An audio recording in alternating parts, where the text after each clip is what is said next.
السلام علیکم ناظرین، میں عبدالجواد سمرو حاضر ہوں آپ کے programme behind the news with Abduljawad Samroo کے ساتھ۔ تو شروع کرتے ہیں آج کا ولاگ۔ تو سب سے پہلے جن دوستوں نے چینل کو سبسکرائب نہیں کیا، برائے مہربانی اس کو سبسکرائب کریں اور بیل آئیکن کا بٹن دبائیں تاکہ آپ کو بر وقت میرا ولاگ مل سکے۔ چلتے ہیں پہلے ملک میں معاشی بحران کی طرف، جو زیادہ سنگین ہوتا جا رہا ہے۔ بقول مفتاح اسماعیل کہ اسحاق ڈار نے جو آئی ایم ایف کے ساتھ رویہ رکھا، اس کی وجہ سے پھر آئی ایم ایف نے شرائط مزید سخت کر دی، جس پر یہ 2-2.5 مہینے کا جو گیپ آ گیا ہے، اس سے پاکستان کو بڑا نقصان ہوا ہے۔ اور اسحاق ڈار نے جو ڈالر کو روکنے کی کوشش کی تھی، اس سے بھی اوپن مارکیٹ اور ڈالر میں ریٹ میں فرق آ گیا۔ اوپن مارکیٹ میں ڈالر تقریباً 260 روپے کا تھا، جبکہ بینکوں میں 223 اور 224 روپے تھا۔ تو اس حساب سے نہ کوئی بینک ایل سی کھول رہا تھا، نہ کسی کسٹمر کو سہولت دے رہا تھا۔ تو یہ ایک جمود کی کیفیت طاری ہو گئی تھی، جس کو 2 دن پہلے اسٹیٹ بینک نے اور پھر منسٹری آف فائنانس نے مل کر یہ طے کیا کہ اوپن مارکیٹ کے ساتھ جو ڈالر کو چلایا جائے، ڈالر کو ریلیز کیا جائے۔ تو انہوں نے جیسے ڈالر سے کیپ ہٹایا ہے کل سے، تو آج ڈالر تقریباً 260 روپے پر پہنچ گیا ہے۔ بینک میں بھی 253 روپے ہو گیا ہے۔ 22 روپے ایک ہی دن میں ڈالر نے جمپ لگایا ہے۔ تو اس سے ایک مہنگائی کا نیا طوفان آ جائے گا، اور مارکیٹ میں چیزیں پہلے ہی مہنگی ہیں، غریب آدمی کے لیے مشکلات میں مزید اضافہ ہونے جا رہا ہے۔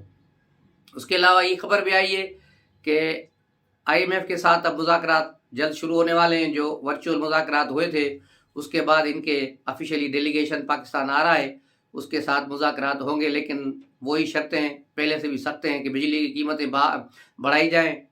سوئی گیس پر بھی جو ہے اس پر بھی قیمتیں بڑھائی جائیں، اور تیل پر بھی سبسڈی بڑھائی جائے۔ یہ ساری چیزیں جب ہوں گی تو بہت سے بحران پیدا ہوں گے، بہت سی مہنگائی ہوگی۔ غریب آدمی جس کی 40-50 ہزار روپے تک سیلری ہے یا پینشن ہے، ان کے لیے گزارا بہت بہت مشکل ہو جائے گا۔ ان کے لیے اب ایک وقت کا کھانا بھی مشکل پڑ جائے گا۔ تو یہ پاکستان کے لیے، پاکستان کے عوام کے لیے مزید بڑا طوفان آ رہا ہے مہنگائی کا، جو مزید لوگوں کو غربت کی چکی میں دھکیل دے گا۔ جو غربت کی لکیر سے لوگ نیچے ہیں، اس میں مزید اضافہ ہوگا، اور اس کا اثر پورے پاکستان پر پڑے گا۔ معاشی اثر کے ساتھ ساتھ پاکستان میں سیکیورٹی کے مسائل بھی بڑھیں گے، اور بھی بہت ساری چیزیں ہوں گی جو اگلے دنوں میں دیکھنے کو ملیں گی۔ اس لیے حکومت کو چاہیے کہ کچھ ملکوں کے ساتھ امداد کا پروگرام ہونا چاہیے، جس طرح پہلے امریکہ 5-6 ارب ڈالر سالانہ پاکستان کی مدد کر رہا تھا۔ اگر اس قسم کی کوئی امداد پاکستان کو مل جائے تو پاکستان ان چیزوں سے سروائیو کر جائے گا۔ کل بھی ایک غیر ملکی جریدے نے لکھا ہے کہ پاکستان اگلے 6 ماہ تک شاید ڈیفالٹ کر جائے۔ تو ایسا ہی لگ رہا ہے کہ پاکستان اب جو تیزی سے اس طرف بڑھ رہا ہے، کیونکہ آئی ایم ایف کی اجازت کے بغیر اب نہ یو اے ای پیسے دے گا، نہ سعودی عرب دے گا، نہ چائنا دے رہا ہے۔ چائنا کی 2 بینکوں کی پیمنٹ بھی اسی ہفتے تقریباً 1 ارب ڈالر واپس کرنے ہیں۔ اس کے بعد پاکستان کے جو ذخائر ہیں مزید کم ہو جائیں گے، اور یوں پاکستان کے لیے ایک اور مسئلہ کھڑا ہو جائے گا۔ اور ایل سیز کی مد میں بھی تقریباً 1.5 ارب ڈالر تقریباً درکار ہوں گے۔ اگر وہ بھی چلے گئے اور باہر سے پیسہ آنا کم ہو گیا تو یہ پھر اور مصیبت کھڑی ہو جائے گی، کیونکہ ایکسپورٹ تقریباً کمی ہو گئی ہے۔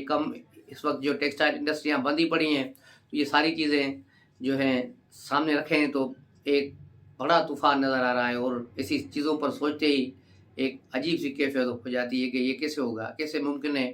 کہ پاکستان اس چیز سے سروائیو کرے گا۔ دوسری طرف سیاسی بحران ہے کہ وہ تھمنے کا نام ہی نہیں لے رہا، اس میں دن بدن مزید شدت آ رہی ہے۔ اور اس طوفان میں جو فواد چودھری کو گرفتار کیا گیا، اس کے بعد کل ساری دن جو ہے میڈیا پر ایک ہی خبر تھی کہ فواد چودھری کو گرفتار کیا گیا ہے، پھر اس کی بیوی کو دکھایا جا رہا ہے، اور پھر اس کا بھائی گرفتار ہوا، اس کو دکھایا جا رہا ہے، اور یہی چیز پورے جو ہے چینل اسی پہ چل رہے تھے۔ رات 10 بجے کے بعد فواد کو 2 روزہ جو ہے جسمانی ریمانڈ پر پولیس کے حوالے کر دیا گیا ہے۔ اب جمعے کے دن اسے عدالت میں پیش کیا جائے گا، تو اب دیکھنا یہ ہے کہ اس کے بعد اس کے ساتھ کیا حالت ہوتی ہے۔ بس یہ ہے کہ خدا کرے عمران خان اب اس پر بھی اعظم سواتی اور شہباز گل والے الزامات نہ لگائیں کہ ان کے ساتھ زیادتی ہوئی ہے، تو یہ فواد چودھری کے ساتھ بڑی زیادتی ہو جائے گی۔ لیکن ایک بات طے ہے کہ فواد چودھری اگر چھوٹ کر بھی آ گئے تو اب اس کی پی ٹی آئی میں وہ پوزیشن نہیں رہے گی، کیونکہ اس طرح پہلے بھی ہوا ہے، شہباز گل کو بھی اب عمران خان قریب آنے نہیں دیتے، اور پھر اعظم سواتی کو بھی، لیکن اعظم سواتی کو جب گرفتار ہوئے باہر آئے تو اس کو تھوڑی بہت پذیرائی ملی ہے، لیکن مجھے نہیں لگتا کہ فواد چودھری اب عمران خان کے اتنے قریب ہوگی، کیونکہ عمران خان ڈرے اور سہمے ہوئے ہیں، وہ کسی بھی ایسے آدمی کو اپنے پاس نہیں رکھیں گے جو وہاں سے بڑے گھر کے سے ہو کے آتا ہے، کہ ہو سکتا ہے اندرون خانہ یہ ان سے مل کے آ گیا ہو، میرے خلاف کچھ محاذ کھڑا کر دیں، میرے خلاف جاسوسی کرے گا، اس لیے اس کو دور کر دیتے ہیں۔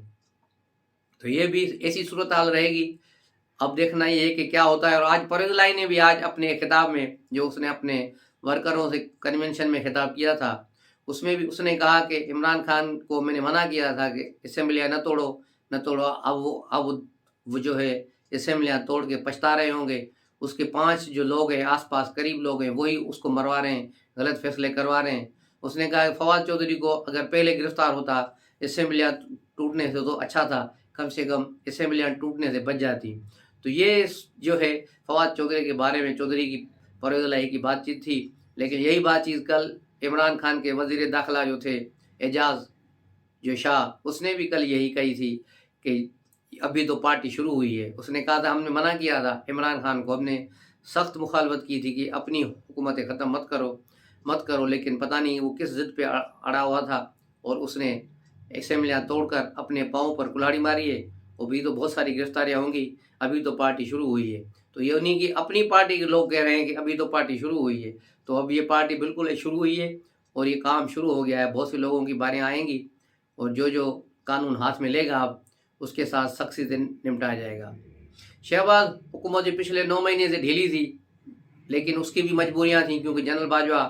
ہر کام میں ٹانگ اڑا رہے تھے، ان کو عمران خان کے خلاف کوئی بھی ایکشن نہیں کرنے دے رہے تھے۔ 29 نومبر کے بعد چیزیں تیزی سے بدلی ہیں اور آہستہ آہستہ ان میں تیزی آ رہی ہے، اور اب یہ مارچ تک بہت ہی تیز ہو جائیں گی۔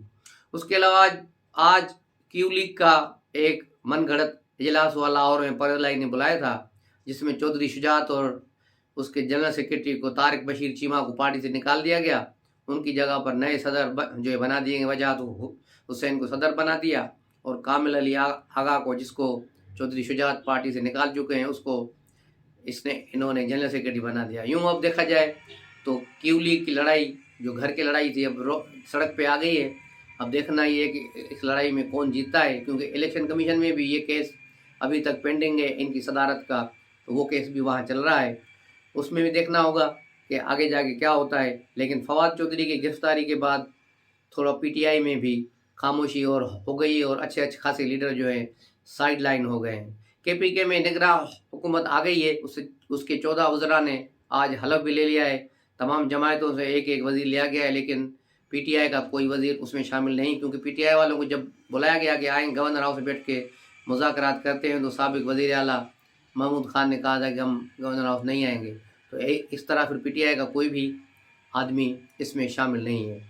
آج شوکت یوسف زئی نے پھر ٹویٹ کیا ہے کہ پی ٹی آئی کے بغیر انہوں نے نگراں کابینہ بنائی ہے، ہمیں نہیں بلایا، لیکن بات اصل میں الٹی کرتے ہیں یہ، کیونکہ پی ٹی آئی والوں کو بلایا گیا کہ وہ آئیں، لیکن محمود خان نے کہا تھا کہ میں اس گورنر کے ساتھ نہیں بیٹھوں گا اور گورنر ہاؤس نہیں جاؤں گا، تو وہ وہاں نہیں گئے۔ گورنر ہاؤس نہ جانے کے بعد ظاہر ہے ان کو مذاکرات میں شامل نہیں کیا گیا، اور کے پی کے کی نگراں گورنمنٹ بن گئی ہے۔ اس کے علاوہ فرق حبیب نے جو کل بدماشی کی، پولیس کی گاڑیوں کو روکنے کی کوشش کی اور ایک سلطان رائی بننے کی کوشش کی، اور کار سرکار میں مداخلت کی۔ اچھا تو ہوتا ہے کہ پولیس والے 2-4 اس کو وہیں تھپڑ لگا دیتے تاکہ اس کو پتہ چل جاتا، لیکن پتہ نہیں کہ پولیس نے بھی رعایت اس کے ساتھ کر دی، لیکن اس پر مقدمہ ہونا چاہیے۔ کار سرکار میں مداخلت، سرکاری گاڑیوں کو روکنا اور پولیس کو روکنا ایک جرم ہے۔ اگر ایسا کام کوئی سندھ میں یا بلوچستان میں کرے تو اس کو تو وہیں گولی مار دیتے ہیں، لیکن یہاں تھوڑا قانون مختلف ہے، اور خاص طور پہ پی ٹی آئی والوں کے لیے بڑا قانون الگ سے ہے۔ اس کے علاوہ کل لاہور ہائی کورٹ کا جو فیصلہ ہو رہا تھا، صبح سے جج جو ہے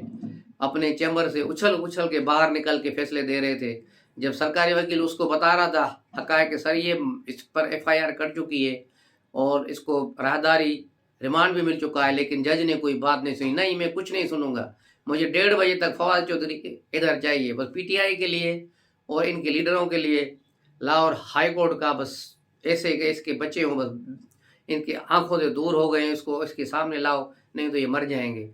اس کے بعد 1:30 بجے کیا 3 بجے پھر کہا کہ 6 بجے تک اب آئی جی اسلام آباد بھی آئے اور آئی جی پنجاب بھی آئے۔ آئی جی پنجاب تو آ گئے، لیکن آئی جی اسلام آباد اس کی جوریڈکشن میں ہی نہیں ہے، اس کو بھی وہ بلا رہے ہیں کہ وہ بھی آئیں اور آ کے یہاں پیش ہوں کہ کیوں نہیں فواد چودھری کو پیش کیا گیا۔ لیکن میرے خیال میں 5 بجے کے بعد جج صاحب کا شاید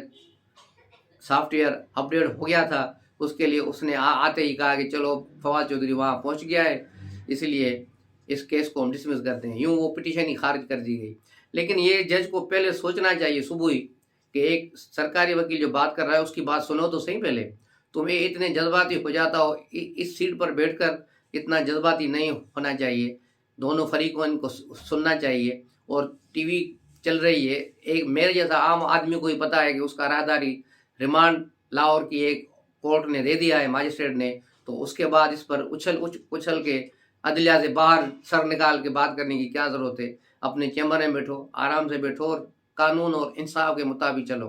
اپنی جوریڈکشن سے باہر جا کر جاؤ گے تو پھر کل لوگ بھی کہیں گے کہ ہم نہیں مانتے۔ تو اس طرح ہی کل ہوا۔ کل میرے خیال میں کوئی عدلیہ کی عزت افزائی نہیں ہوئی، بلکہ اس کی بے عزتی ہی ہوئی ہے، اور یہ خود اس کے ججوں نے کرائی ہے۔ تو ان کو اس پر توجہ دینی چاہیے، اس پر غور کر دینا چاہیے کہ یہ کیا کر رہے ہیں اور کیا کرنے جا رہے ہیں۔ ان کو صرف آئین اور قانون کو دیکھ کے فیصلے کرنے چاہیے، یہ نہیں دیکھنا چاہیے کہ یہ جماعت اسلامی کا ہے، پیپلز پارٹی کا ہے، نون لیگ کا ہے، پی ٹی آئی کا ہے، تو ان کے لیے الگ الگ جو ہے قانون بنائے جا رہے ہیں، الگ الگ جو ہے فارمولے ہو رہے ہیں۔ اس پر اب بند ہونے چاہیے، سب کو ایک جیسا سمجھنا چاہیے اور وہی چیز ہونی چاہیے جو آئین اور قانون میں لکھا ہوا ہے۔ کل عمران خان نے بھی تقریر کی تھی جس کا بڑا چرچا تھا صبح سے، مسرت چیمہ اور پھر دوسروں نے کہا کہ عمران خان آج 5 بجے خطاب کریں گے، پہلے 4 بجے پھر کہا 5:05 پر خطاب کریں گے، پھر ان کا خطاب شروع ہوا جو 45 منٹ تک جاری رہا، لیکن خطاب ختم ہو گیا، سمجھ نہیں آیا کہ وہ کہنا کیا چاہ رہے تھے۔ وہی 3 ایڈیٹس والی بات تھی کہ کہنا کیا چاہ رہے ہو۔ 45 منٹ میں آج نہ کسی جنرل کا نام تھا، نہ کسی جج کو دھمکی تھی، نہ الیکشن کمیشن کو دھمکی تھی، نہ کوئی ایکس تھا، نہ مسٹر وائی تھا، نہ ڈرٹی ہیری تھا۔ آج صرف نگراں وزیر اعلیٰ پنجاب کو جو ہے ہدف بنایا ہوا تھا، اور فواد چودھری پر صرف ایک ہی جملہ بولا، اس سے زیادہ آگے نہیں گئے۔ اور یوں یہ تقریر ایک ٹھوس تقریر تھی، مایوس کن تقریر تھی عمران خان کی، جس سے لگ رہا تھا کہ عمران خان ہار چکے ہیں، اب بہت ہی پریشان اور مایوس ہیں، کیونکہ انہوں نے اپنے تمام ساتھیوں کی، دوستوں کی، کسی کی بات نہیں مانی اور اپنی ہی اسمبلیاں توڑ کر اپنے ہی گھر کو آگ لگا کے اب اس پر ہاتھ سینک رہے ہیں، تو اب ظاہر ہاتھ سینکتے ہی رہ جائیں گے۔ اور دوسری طرف صدر علوی بھی کل عمران خان کے حکم پر بھاگے بھاگے اسلام آباد سے واپس آئے، اور خصوصی طیارے میں وہ آئے۔ اور یہ عمران ریاض جو تھا، جس نے ایک دن پہلے بلاول بھٹو کی تصویر شیئر کی تھی کہ وہ جب ازبکستان میں طیارے سے اتر رہے تھے کہ وزیر خارجہ خصوصی طیارے میں وہاں گئے ہیں، تو بھائی وزیر خارجہ پاکستان سے باہر ہی جاتے ہیں خصوصی طیارے میں، ملکوں کی وہاں کانفرنسیں ہو رہی ہیں تو ان میں پاکستان شرکت نہیں کرے گا، تو پھر عمران خان کے دور کی طرح پھر پاکستان تنہائی کا شکار ہو جائے گا۔ تو پاکستان کا وہاں جانا بہت ہی ضروری تھا، ان کانفرنسوں میں شرکت کرنا ضروری ہے، اور ظاہر وہ جہاز میں جائے گا تو جائے گا نا۔ لیکن صدر کو کیا پڑی تھی کہ وہ جہاز کے ذریعے اسلام آباد خصوصی طیارہ کر کے پیسہ خرچے، قوم کے پیسہ خرچہ کر کے عمران خان سے ملنے آیا۔ اس کا کیا کام تھا لاہور میں؟ اس کی اس نے آ کے داڑھیں صاف کرنی تھی، وہ صرف عمران خان سے ملنے آیا تھا، عمران خان نے اس کو بلایا تھا کہ کچھ کرو، لیکن صدر علوی نے 2 ٹوک جواب دے دیا کہ میرے ہاتھ میں کچھ بھی نہیں ہے، میں کچھ نہیں کر سکتا۔ 45 منٹ تک ان کی ملاقات چلی اور اس ملاقات کا نتیجہ یہ نکلا کہ کچھ بھی نہیں تھا۔ عمران خان مزید مایوس ہو گئے، اور صدر نے آج پریس کانفرنس کرتے ہوئے کل کی واقعات پہ کہا ہے کہ عمران خان کو پریشان ہے اور عمران خان سے حکومت مذاکرات کرے، یعنی اب یہاں تک بات آ گئی ہے کہ اب ہمارے ساتھ مذاکرات کرو اور ہماری جان چھڑیں، اور جو ہے KPK اور پنجاب میں گورنر جو ہے الیکشن کی ڈیٹس کا اناؤنسمنٹ کر دیں۔ لیکن میرا خیال نہیں ہے کہ اب صدر کے کہنے کے باوجود بھی گورنر نے کہا کہ میں نے آئینی اس سمری پر دستخط ہی نہیں کیے تو میں الیکشن کی تاریخ کیسے دوں؟ تو یوں لگے سا رہا ہے کہ صوبائی اسمبلیوں کے انتخابات مقررہ وقت پر نہیں ہوں گے، وہ اس میں بڑا ٹائم لگے گا، ہو سکتا ہے وہ اکتوبر میں ہو، کیونکہ ملک میں پیسہ بھی نہیں ہے۔ الیکشن کمیشن نے بھی 14 سے 15 کروڑ ارب روپے وفاقی حکومت سے مانگے ہیں،